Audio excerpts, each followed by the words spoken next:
right, well, here we go. This is my review for Orson Scott Card's Ender's Game. I literally just finished this. I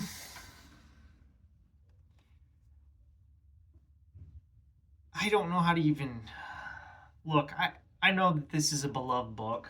I know a lot of people love it. I'm going to do my best not to rant here and tear it to shreds.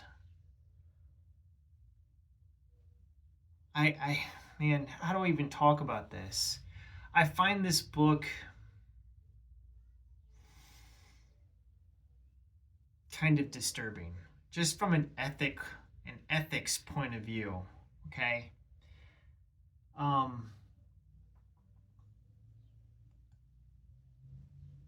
So the very basic premise of the book, I'm just going to jump into it. And if you haven't read it, I'm sorry, but I am going to just say like the basic plot in like a 1 or 2 word sentence here is a magical 11-year-old boy saves the world by xenocide, by committing an act of xenocide, wiping out an entire alien race. That's it. That's basically the premise. And we're supposed to feel empathy for this child, Ender Wiggin. You know, because after all, he didn't want to do it. He didn't want to genocide people. Or, well, not people, but a sentient bug species referred to throughout the novel as buggers, which brought me into a direct comparison while reading this, having just recently reread Heinlein's Starship Troopers, and I have to say, both of these books, okay, are Hugo Award winners. This book was a controversial book, and I feel like this book is a controversial book as well, but for different reasons. And if I had to put them head to head and say which my preference is, which book I like more, it's going to be Starship Troopers, because I feel like this book had more substance. It had something to say, whereas I feel that this book doesn't. And I'm really perplexed as to how this won both the Hugo and the Nebula Awards. This book's got Starship Troopers has more philosophical content, and you may or may not agree with it, but at least it has a discussion about things such as, for instance, war. That war is controlled violence, right? Like,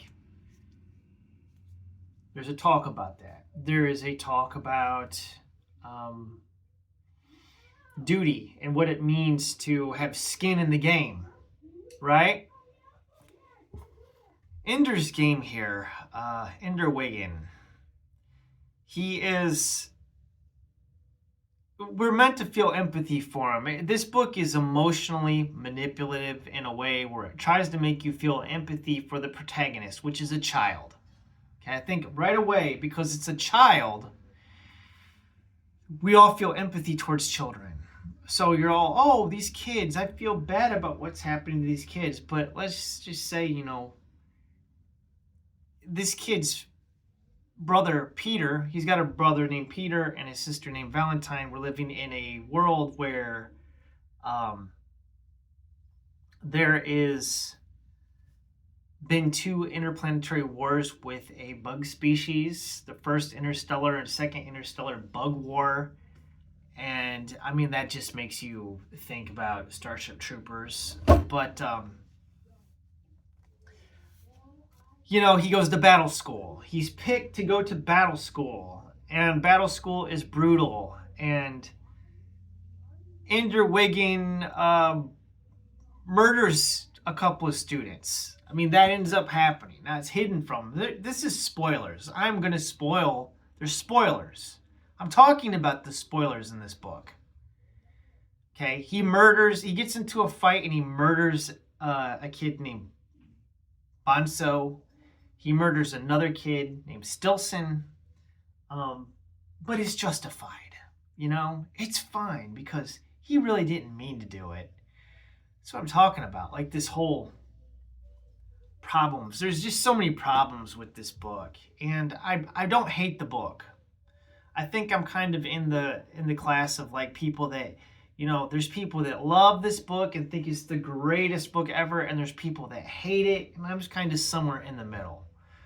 Now, I am going to read the sequel to this. I ordered it. It's on its way.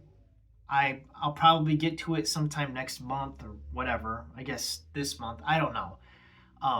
The book's title, Speaker for the Dead, which is also an award-winning novel. And I'm hoping that book will deal with some of my problems that I have with this book because, I'm a big fan of Star Trek, okay? You got my Mr. Spock mug here, Star Trek. And in Star Trek, okay, I can think of 2 episodes right off the bat that deal with xenocide or genocide. One of them is the classic series, okay, Star Trek, the original series. The episode titled Devil in the Dark, which is about the Horta, which is this creature that's on this planet that's killing all these miners, okay? And the miners they're basically getting killed by this thing, and they call it the Devil in the Dark. And the Enterprise comes down to exterminate this creature or get rid of it so that the miners can continue their work unimpeded. The Horta ends up getting injured, and then Spock performs a mind meld with the Horta. He mind melds with it so that he can understand it. My thoughts to your thoughts to my thoughts. And what he realizes is that the reason why the Horta is killing the miners is because the miners have inadvertently broken through into the Horta's lair and are destroying her eggs. So she is attacking them in self-defense to protect her nest. Once Kirk realizes what's going on, okay, they are able to explain to the miners what's happening. We get a peaceful resolution where both the humans and the Horta are able to coexist. We never have a conversation like that in Ender's Game. Never happens.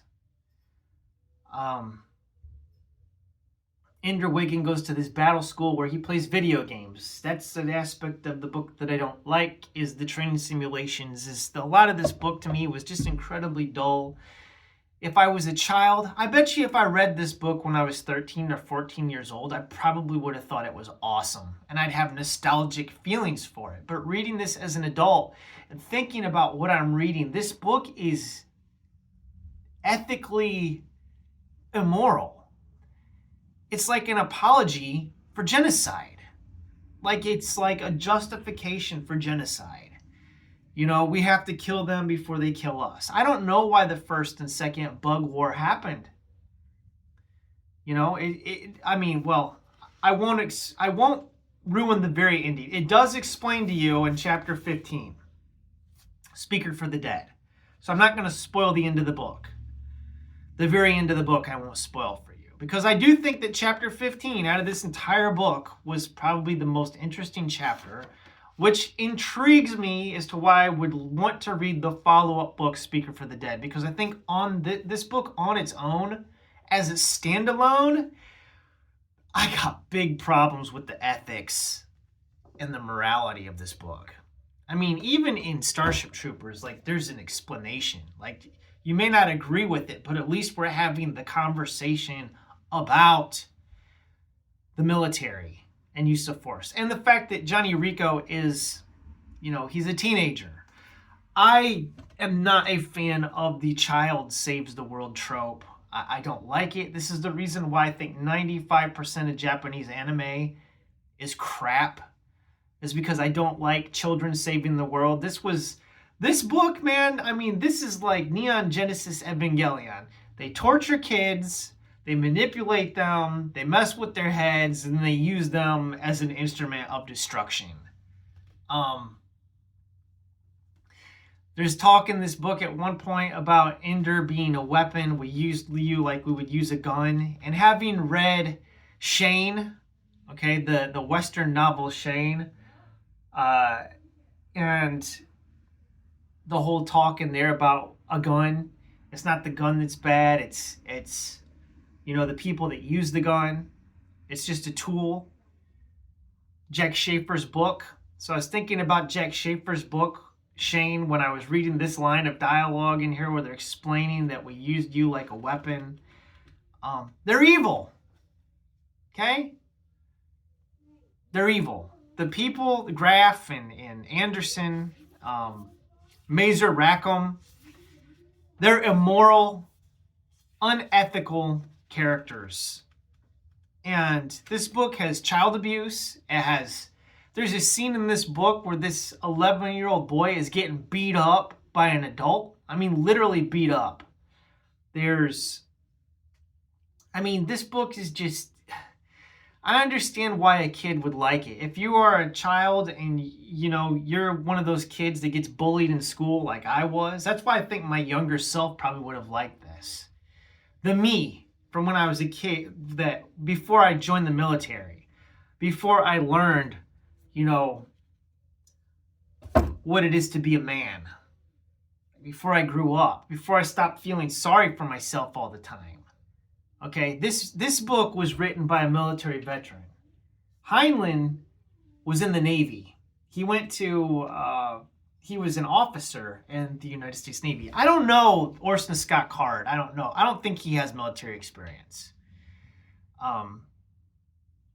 I just find this book very problematic, especially in light of world events of what's going on right now, as I'm literally watching the ethnic cleansing of Palestine take place, and the justification that the people of the IF use in this novel to basically rise up and kill first. We have to kill them, or it's them or us. We have to exterminate them. That's exactly what's going on in the IDF's actions right now. So they're justifying it. Like, we don't want to exterminate them. We have to. There's even a Next Generation episode of Star Trek, okay, called I, Borg. All right, where Captain Picard and the crew of the Enterprise come across a lone Borg that's a survivor, and they have the chance to use a weapon, all right, basically like a computer virus. If they introduced it into this cybernetic organism, the Borg, they could totally take out the entire Borg collective. And they sit down at a table and they have a conversation about the ethics of xenocide, of wiping out an entire species, wiping out an entire alien race. That's what I would have liked to have seen in this novel. Where was that talk? There's no talk about it. Now, Orson Scott Card, I don't know his thoughts on this. Maybe he would say, well, that's for you to sit around and have the conversation about. Dude, you need to write a couple of characters having that conversation. Don't sit here and tell me that I need to have that conversation with somebody. You have a responsibility as the author of the book to think about what you're writing, especially if this is young adult fiction. Children's minds, because it does feel like this was written for a young audience.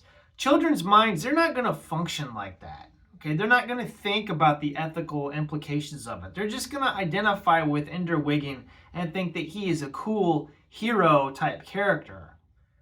And feel empathy and feel sorry for him because, he's a violent sociopath, not because he wants to be, but because he has to be, because he's just special and nobody understands him. And so I could see how this book has a lot of parallels with a book that I recently trashed written by Stephen King, which was called Rage, a book that is no longer in publication, where a sociopath kills two of his school teachers and then sits down and has a bunch of kids get together like the Breakfast Club and they all bond together. And I don't really see a whole lot of difference with that book and this book, other than this one has zero gravity laser tag and computer game simulation. So kids that play video games probably really like this book a lot. This came out in 1985. It's got some Cold War mystique surrounding it. But anyways, I'm not going to go on and on and on about this book. I'm just not going to. I'm just going to say I didn't like it. I can't even give it a star rating because I don't know what I would rank it. I have conflicted feelings about it. I think it's a little bit too long in comparison to Heinlein. Okay, Heinlein was able to tell a more compelling story with 100 less pages, because I think Starship Troopers is only 204 pages, I think, as opposed to this, which is like 324. So Heinlein was able to make a more compelling novel, in my opinion. This is for grown-ups. Even though this is considered young adult, I think it has more to say. So as a comparison, I think I just couldn't help avoid the comparisons. The content is similar, but yet it's different. And I just think this is better by a long shot. So I'm going to read Speaker of the Dead. And hopefully Speaker of the Dead will... I don't know what to say. I just think that this book as a standalone has got major problems. Major problems. I find it a bit irresponsible for the author to... It's an apology for genocide. I mean, come on, dude. It is. I go ahead and get mad at me. Star Trek had these conversations. Like I said, go watch the episode Devil in the Dark of the original series. Watch I, Borg from Star Trek The Next Generation. And those are just much better when it comes to this conversation about wiping out an entire species. I don't feel comfortable with that. All right. Thank you for watching. I'm sorry if you're a fan of this book and I offended you. That wasn't my intent. I'm just giving you my concerns. As you know, I'm a parent. I have children. So the thought that children in school are reading this and they don't have a parental voice, you know, I really think that this is a book that if your child reads it, you need to read this book and then have a conversation with your kid about it, because frankly, I find the content disturbing. This is, I'm just thinking about a 13 or 14-year-old kid reading this unsupervised and the takeaways, the things they might walk away with from it. You know, if you want to talk about Dune by Frank Herbert, Frank Herbert's Dune, the whole concept of Paul not being the Messiah, that Paul is Space Hitler, makes it clear in Dune Messiah. This book makes Ender Wiggin is Space Hitler. He is. But I think you're supposed to think he's the hero. That's disturbing to me. All right, thanks for watching, guys. Have a wonderful day.